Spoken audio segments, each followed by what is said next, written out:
Unscripted.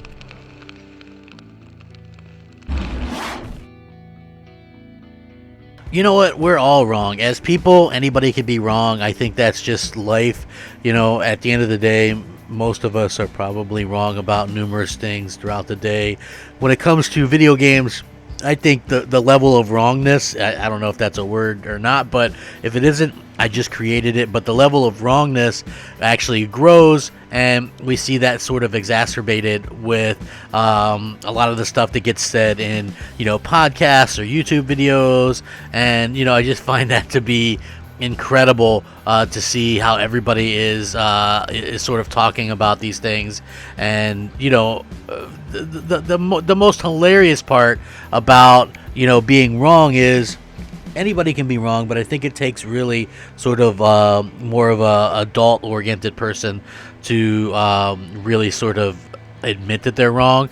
And again, like when Digital Foundry points out that this whole slew of Xbox fanboys was dead wrong, I think it really just goes to show how out of sorts that a lot of these fanboys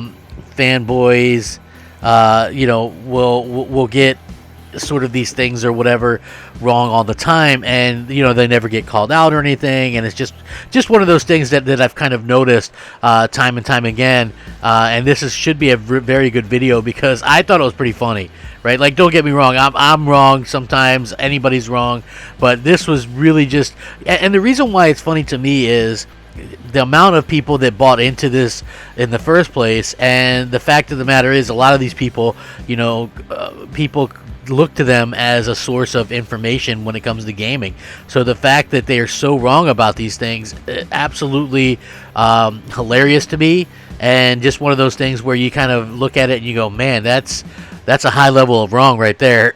You know what I mean? So yeah, I just find that to be pretty humorous, and I wanted to do a video about it and just sort of talk about it a little bit with you guys and sort of touch base and stuff like that. What's up, everybody? Crapgamer here with Crapgamer Reviews, back with another video. Thank you so much for checking it out. I really do appreciate it.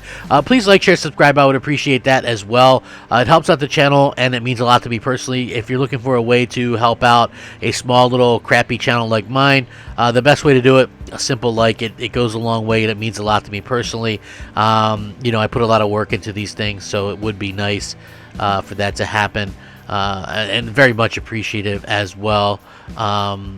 Just honestly, it does mean a lot to me. And shout out to all the old subscribers, new subscribers, and everybody in between. You guys are fantastic. So with that being said, just hopefully you guys all have a fantastic time and are just having a great holiday and taking care of each other and having a good time gaming and stuff like that, because that's what it's all about. Having a good time, being out there gaming, just sort of having one of these really, really kind of fun times to be a gamer, because at the end of the day, that's what gaming's all about. And not only is that what gaming is all about, but gaming is sort of at this weird place right now where it's really kind of making up for a lot of bad things going on around the world. A lot of people are using it as an outlet. I do that for myself, and things like that. But yeah, this was really funny to see. So over the weekend, we saw a lot of people going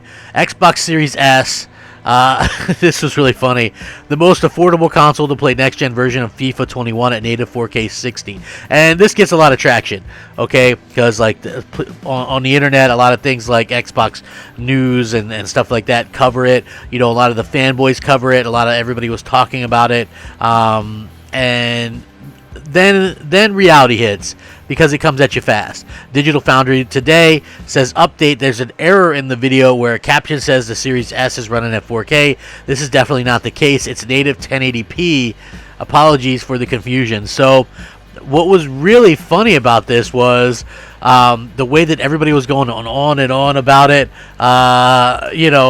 And for me,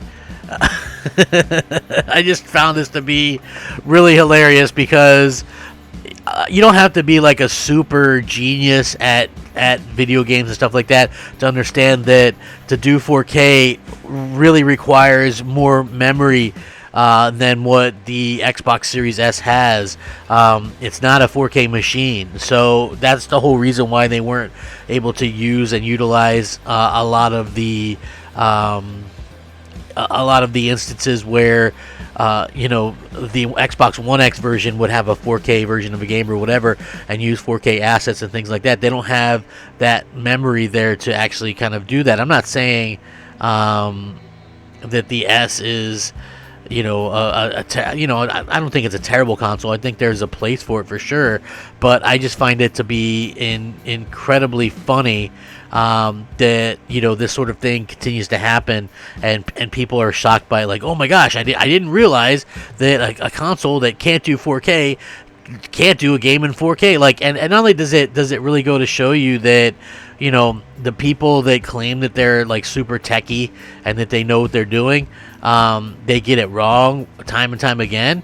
But not only is that the case, but you also have a case where people can't tell, obviously, right? Like, I think we're vastly kind of approaching that point.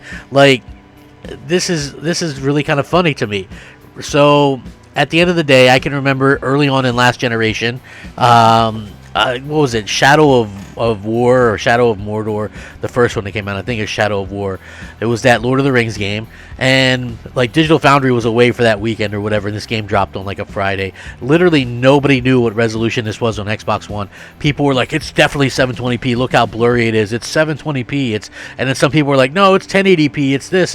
But a lot of people just kept saying it's 720p. It turned out it was like 900p or whatever. But again, it just goes to show you that we as fans, or fanboys or what have you, I think it's great that we kind of go back and forth on all this stuff. But we're sitting there kind of looking at this stuff, and we're kind of going, okay, well, it's this or this or this, and most of us can't tell. Most of us can't tell. That's the funny part. But the funnier part than that was that like I was an Xbox fan back then saying, well, you can't really tell a difference, and the same Xbox fans that lived through that are now like kind of doing the reverse, right? They're kind of going out there on that limb trying to be that person that's saying that there's a huge difference when there's really not. And it's just because they're upset because they went through that with the Xbox One early on, and I get it because that sucked. Everybody's making fun of it, but again, at least at that time we had games to sort of look forward to, and games that we were able to play, and games that we were able to sort of enjoy.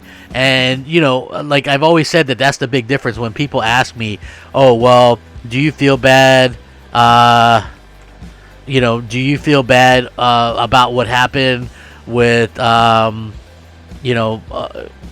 you feel bad about what happened with everything, you were an Xbox fan and now there's all these other Xbox fans reaping the rewards or whatever. No, because at the time I had a gaming I had fun gaming. That's I think the main difference. I was actually out there having a really good time gaming and having fun, and and kind of doing my thing.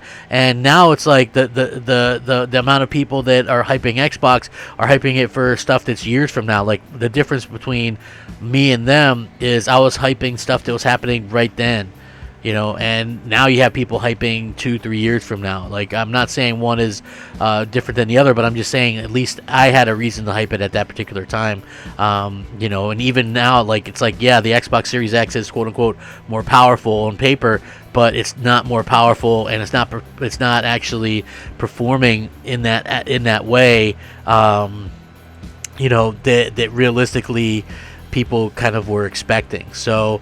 Again, the multiplats are performing better on most of the on the PS5. So it's just one of those things that I just find to be incredibly funny. And with this in particular, it's like all these people who claim to know what they're talking about. It's like, look, I'm looking at the screenshots, right, where they're showing a native 4K. Like, I could tell that one of them's not as detailed, okay? Again, graphics aren't resolution, but I can tell. And so for me to be able to tell, I just thought that was very interesting. And, at the end of the day, we're going to always see, like, people claiming they know better than what these things are. And so yeah, like I found that to be pretty funny and pretty humorous. You know, but again, I just don't understand how people are shocked by this, given the fact that we know that the memory on the Xbox Series X or the Xbox Series X, excuse me, just isn't there to do the 4K stuff. So yeah, that's definitely something that that people should kind of keep in mind as well. That's not what that console was made for. It's not going to pull some magical thing out of its butt and be able to play these games at some spectacular 4K thing or whatever. I mean, heck, I think the PS4 Pro was even doing 4K 60, but again, you know, I think that had more memory as well, that console. So, you know, take it for what it's worth. I will link this. You guys can check it out. Please let me know what you think down below, or wherever, Xbox Live, PSN, wherever you feel like doing that. Please have a fantastic day. Thank you so much for watching another one of my videos. Rack 'em up. Stay safe. Game on, my friends. Game on. Crapgamer out. Unscripted.